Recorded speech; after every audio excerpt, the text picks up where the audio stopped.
I have been on my yearly streak of watching horror movies for Halloween and have decided to go to older movies that gave us some of the ideas we have today. Hammer Films was a studio that put out a lot of these movies, and today I watched The Curse of Dracula and want to briefly talk about it. The movie stars horror icon Christopher Lee before he was in current franchises we might know him for. He plays Count Dracula himself. Peter Cushing, who had a long horror career himself, plays Van Helsing. He is a man bent on ridding the world of Dracula after his partner and then his partner's fiancé are turned into vampires. Helsing is able to defeat Dracula by putting a cross in one of his coffins and then exposing him to light, but that doesn't seem to be the end for Dracula, since Lee would play him many more times. It's interesting that this movie has combined with the older Dracula movies to give us the vampire lore we have nowadays.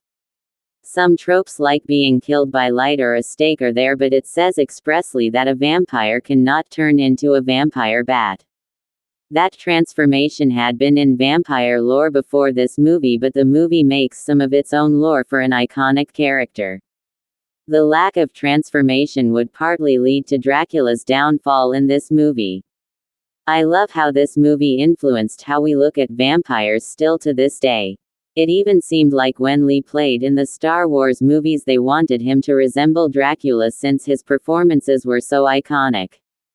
The look of this movie is amazing. It brings back so much nostalgia in me for movies of this time period. The acting is great, though truly Lee isn't in this movie too much. I do like him in this movie and he does a great job. Though later Lee and Cushing would star in other movies together. This movie is definitely tame by today's standards, and Lee and Cushing might have better movies together, but I definitely recommend a watch.